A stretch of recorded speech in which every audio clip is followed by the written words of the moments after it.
Hey everybody, Ruler31 back here for FSi DFS, back from camping, back in the normal studio, so back up on the screen for you. Um, got a really nice 13 game slate here for Friday. We've got 6 teams with totals over 5. We've got some pitching options. We do have a couple weather concerns, so just a reminder, check your GK achievements. They do have in the home run contest. You can get a bunch of crowns if you get a home run from every single team. I think you still have a couple more weeks on it. I just have Miami left because I always forget they play at 6:40 and don't stack that team. Well, I've just been stacking them pretty much in the dime. Just put the whole roster in, like 1 through 5, and then fill in with some other guys, and then 6 through 9 or whatever else works out. Sometimes you have to mix and match because you got like 3 first basemen on some teams. But it works out. Get a lot of crowns. Don't lose a ton of money. Actually, I've cashed on some of them. It was kind of bizarre. But anyways, let's get into the slate. A lot to talk about. So first game up, we have St. Louis Cardinals and Washington Nationals. I don't know if this game's going to play. There's about a 60% chance of rain here. You have Miles Mikolas and Anibal Sanchez. I'm not interested in either one of these pitchers. I think Mikolas, if the weather clears up, is probably in the mid-range you could consider, but there's a lot of other options tonight. And with this weather, potentially having a delay or not making it through the game or in-game pop-up shower, not really worth it. St. Louis would be my top GPP stack tonight. They have a 5.1 total. Anibal Sanchez is over the hill, just really, really bad. Washington, they're the one team that I have zero interest in tonight with the Soto trade looming potentially. Like, you don't know, he might get scratched late. Some of these other guys might be involved in it. So not touching Washington as a team unless it's a very small slate until after the trade deadline there. Next up, we have Kansas City Royals, the New York Yankees. A little bit of rain here. 40 to 50%. We'll just have to see how it's going to be here, but we got a really great matchup on the Yankee side with Garrett Cole and Chris Bubik. Bubik obviously is a fade. Cole is probably a top pitcher on the slate. I know he struggled recently, gave like 4 or 5 runs to Boston and a couple other little struggles, but he's back home in a great matchup against the Kansas City team. One of their best hitters is now on the Yankees, and Benintendi. So, the Royals are in sell-off mode here. They're trying to get some of the younger players some time to play here, and I don't even see like Witt in the lineup either. I know he's been banged up a little bit too, so I think it definitely a lineup that Cole can definitely dominate there. Kansas City I have no interest in whatsoever unless you're doing a leverage stack against Cole. I'd probably play most of the lefties there. So Melendez leading off. Pasqualino, we said, is a young hitter. It's got a lot of power.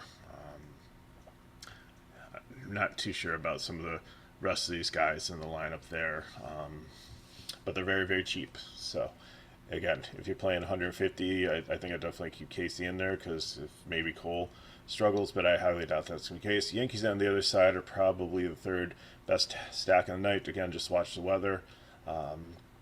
You have a lefty in Bubik, so all the righties here, like especially like Torres and Judge and Donaldson's seems to be pretty cheap, especially on FanDuel. Hicks hits lefties pretty well, so Higgy is at catcher. There's a lot of great options there.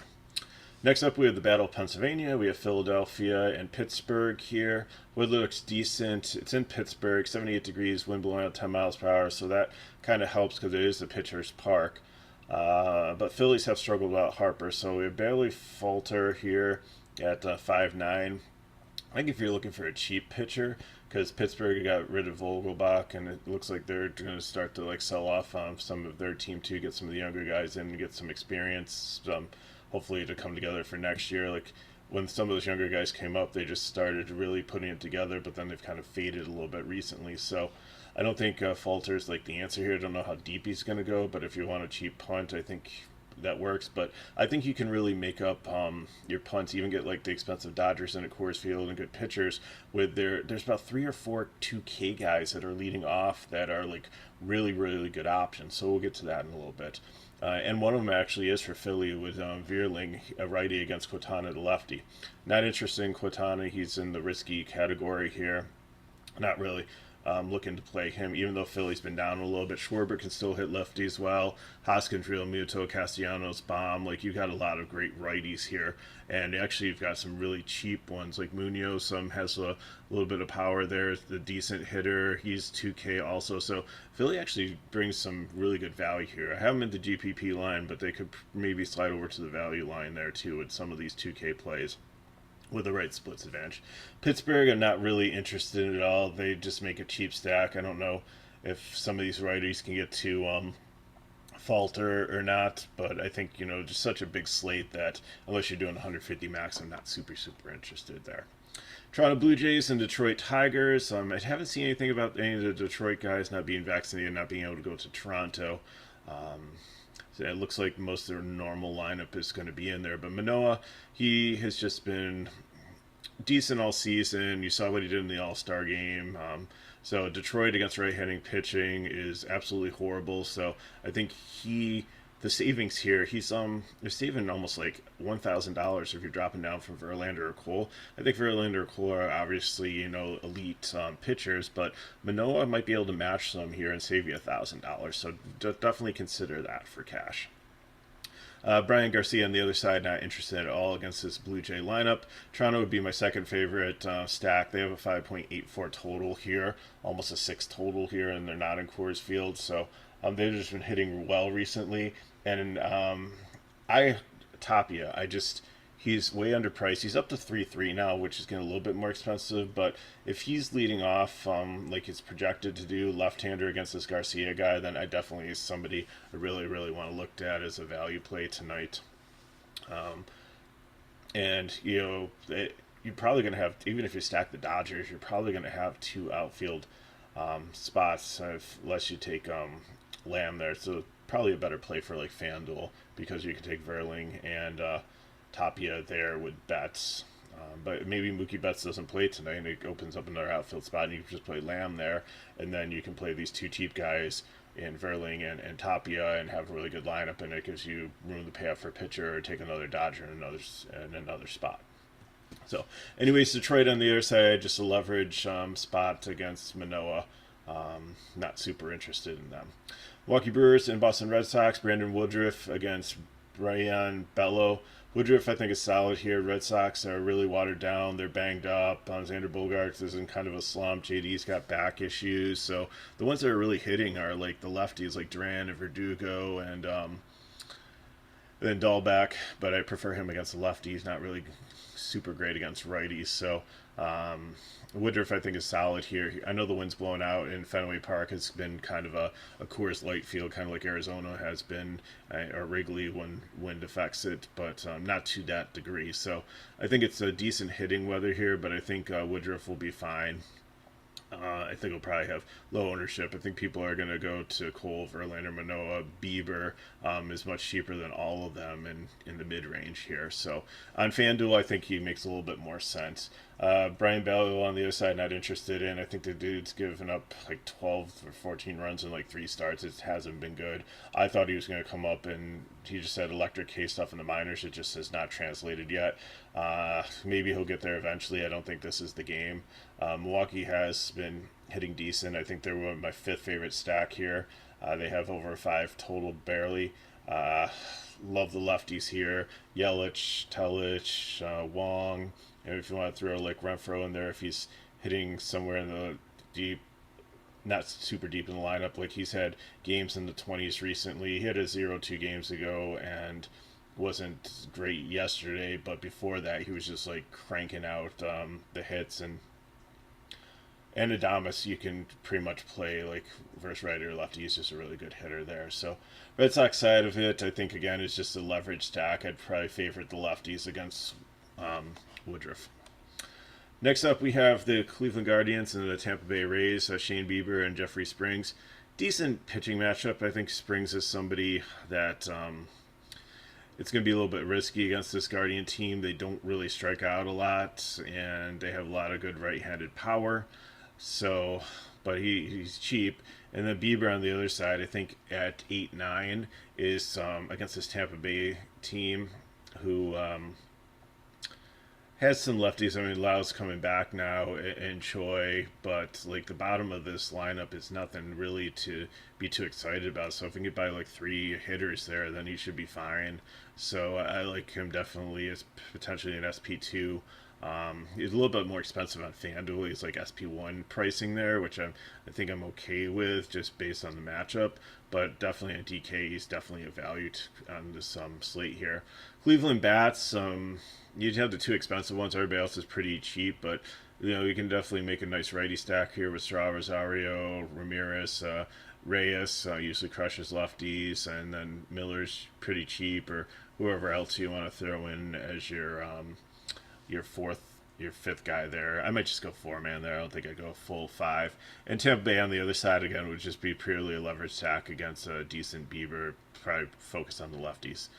Arizona and Atlanta, it's going to be one of those hot days in Atlanta, 85 degrees with pop-up thunderstorms. So it looks like there's going to be a little bit of rain before the game and after the game, but they should be able to get most of it. Madison Bumgarner, Kyle Wright, not super interested. Obviously, Madam Bumgarner is not someone that I'm looking to play.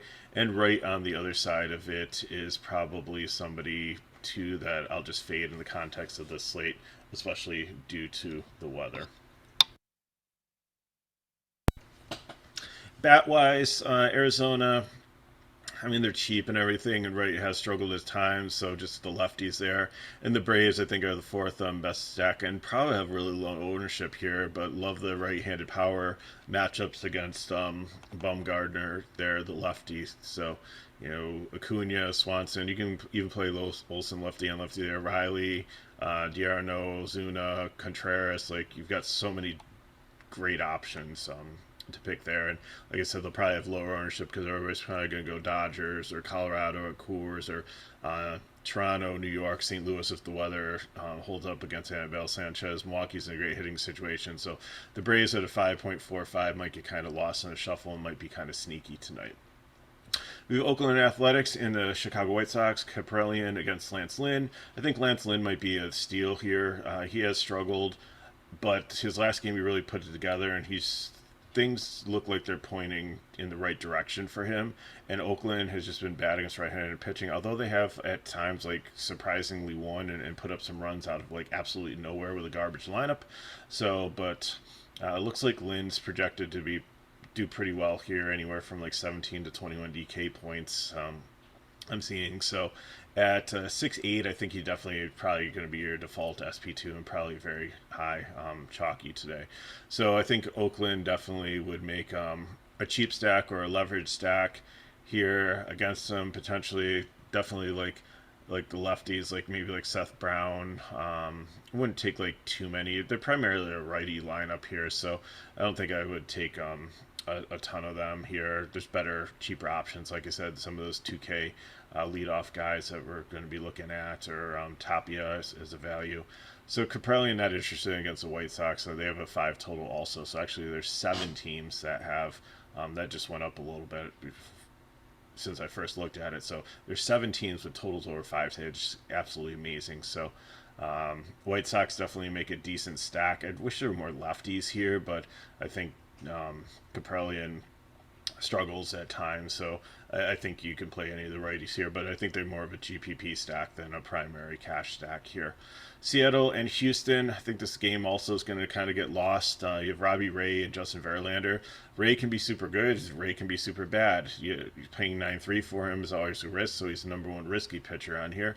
Verlander, I think, would be the second best pitcher on the slate behind Cole. Seattle's really struggled. They have more right-handed power, better against lefties and righties. So, and he's at home. I think they do decent. So Seattle, I'm not really interested in. They'd just be a leverage stack. And Houston, I think, could be very, very sneaky here because they do have a lot of right-handed power, and even Alvarez and Tucker hit lefties well also. So, and I think they're going to be completely forgotten. People are going to look at this 4.27 total and see that there's 7 other teams that have a total above 5 and kind of pass them over. But this might be the night to play Houston at low ownership, full stack, and take down a tournament. Next up, we have Coors Field, the Dodgers and Rockies. Looks like a little bit of rain before the game, but it should drop off to only about 20% during the game here. Wind blowing out at 10 miles per hour. The Dodgers were chalk last night, and they actually didn't let us down. They actually put up a bunch of runs. Chad Krul's not as bad as a pitcher as they had last night, but he still is pretty bad. Love the lefties here, but you can still play the righties. So Freeman's probably one of the best ones plays on the slate. Lamb at 2.6 still is underpriced. You'll probably see like Lux and Muncy and Bellinger in the lineup. So if you want some cheap savings, play those guys. If you want to play the guys up towards the top of the lineup, that's fine too, because they'll probably get some lefties or some bad righties in the bullpen. Rockies on the other side against Urias, like they do really well against left-handed hitting, so they're definitely have to be in consideration, like looking at the righties there. I wouldn't play Blackman. I'd skip him from the stack, but I've always really liked Iglesias as, although he's getting priced up at 4.4, he's just been a great contact hitter this year. Usually a value play, but shortstop sometimes hard to fill in some stacks. So, and he qualifies for that. Texas Rangers, Los Angeles Angels. Again, this is a game that just exists tonight, but nobody's really going to play any of these people. Perez and Sandoval. I think Sandoval is like decent, the cheap range. Could probably put up anywhere from 14 to 18 DK points. Perez on the other side, probably around the same range against the Angels. You just have to worry about Otani, but it's a lefty on lefty matchup, and he's pretty good against that. The righties that are left in the Angels lineup aren't anything to really write home about, so I think, behind Bieber and Snell, he'd be my third favorite medium range pitcher, and then Sandoval behind Lynn would be my second favorite cheap pitcher. So you can look at these pitchers if you need somebody in that range to make your lineup work. Bat wise, just 150 max. I'm not like really looking at anything there. Minnesota Twins and San Diego Padres. Joe Ryan and Blake Snell. Not interested in Ryan on the mid range. He's probably the 10th best pitcher that I'd look at the night against his Padre team. And Blake Snell on the other side. He's been a little bit better, but you got a lot of right-handed power here on the Twins, so I don't know how that's going to go for him. It's almost a pick'em game here, and the total is like only 7.5, so I think they're expecting a decent pitching outing here. It's only going to be 69 degrees in San Diego, so not like a 90-degree great hitting weather or anything. So San Diego and Minnesota, I think they're just 150 max, and I think if you want to pivot off a Beaver and play Snell, a little bit more risky there, obviously, or Ryan in the mid-range, but Snell's $400 cheaper, and I think definitely has a little bit more upside in that one. Final game, Cubs and San Francisco, Marcus Stroman and Alex Cobb. Cobb struggled this year. He's had like single DK points and then like 20 DK points and single DK points and 20 DK points. But he gets the Cubs. They do strike out. The wind is blowing out 12 miles per hour, but it's only be like 57 degrees. So bring a sweatshirt and some mittens. It's going to be a cold, cold night by the bay tonight. So make sure. So hitting's not going to be great. Stroman, I think if you could throw him in the mix in the medium range there against San Francisco, but they'll probably throw 100 lefties at him, and then as soon as the San Francisco just like plays the splits and mixes and matches hitters, that's just what they do. And the Cubs, I think, just goes in 150 max. If you want to play Cobb in the cheap range and take a shot there, I'm fine with that too. But not super excited. But I do like the San Francisco bats. I know that they're pinch hitters, but Listella leading off the lefty here at 2K. Even if he only gets a couple bats and gets one hit, he's going to pay off his salary. And at third base, like if you don't play Turner in your Dodger stack, like there's a 2K guy to put in your lineup to get you decent pitchers. And like I said, if you look at Verling there at 2K and Listella at 2K and play a full Dodger stack and some decent pitchers, you can definitely make a good lineup and be happy with it tonight and not like have one guy in there that you're just kind of like punting, because these punts actually are decent players. So for those of you who are listening on the podcast, let me just run through things quick. So pitching wise, Cole high is the one at home. Great matchup. Just watch the weather. Verlander would be second. Manoah, I think I like the $1,000 savings, so I might drop down to him as my SP1 in cash and just fade the two top guys. Woodruff is a great matchup against Boston, and then Wright, a little bit concerned with the rain there. Medium range Bieber is way underpriced compared to all the rest of the high price guys that are probably similar and putting up the same score besides Cole and Verlander. So I think Bieber could be definitely similar to Manoah, Wright, or Woodruff, and he's so much cheaper at 8-9. Then Snell, a little bit risky there against Minnesota with the right-handed bats. Perez, Stroman, and Ryan would be the other mid guys to consider. Lynn, I think, is my favorite cheap guy. I really like his matchup tonight. Sandoval, Cobb, and Falter if you really want a cheap punt. I'm fading Uris and Coors. And in Coors, Garcia, Bello, and Bubik, not interested in any of those. Risky ones are Ray against Houston, Springs from Tampa Bay, Madison Bumgarner, Capellian, and Quintana. And I just have no interest in Mikolas and Anibal Sanchez just due to the weather. I would never play Anibal Sanchez. Mikolas, if the weather does hold up, I think I'd move him over and put him under probably Bieber in the mid-range. So bat-wise, Dodgers obviously at Coors the top one. Toronto would be second. New York and Atlanta, just watch the weather there. Milwaukee, great matchup there, and against the rookie pitcher is struggling. St. Louis is the number one GPP. Anibal Sanchez is a horrible pitcher, but if that game might get rained out, but if it doesn't, then they're definitely the good bats there. Chicago White Sox in a good matchup also, and so is Colorado. Houston, I think, is going to be the sneaky low-owned stack tonight that could go off and win the tournament. And then Philly, super cheap, with two 2K guys with a splits advantage that could do pretty well, and then you got a lot of other right-handed power against the lefty. So for super cheap ones, San Francisco, I play the lefties there, but just keep in mind they might get pitch hit for. But the 2K guy like Listella, if he gets like one hit or he's made value, I think at 2K for you. So you're all set there with just one or two at bats.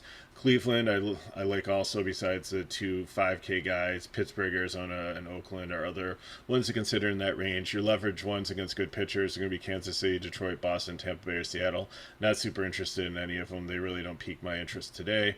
Maybe, no, not going any of those. And then the ones we have left are Texas, LA, Minnesota, San Diego, and Chicago Cubs. And then Washington I'm not touching until after the trade deadline. Weather concerns for St. Louis and Washington, Kansas City and New York, Arizona, Atlanta, with St. Louis and Washington being the most severe. So let's look at some lineups to get you on your way for your day.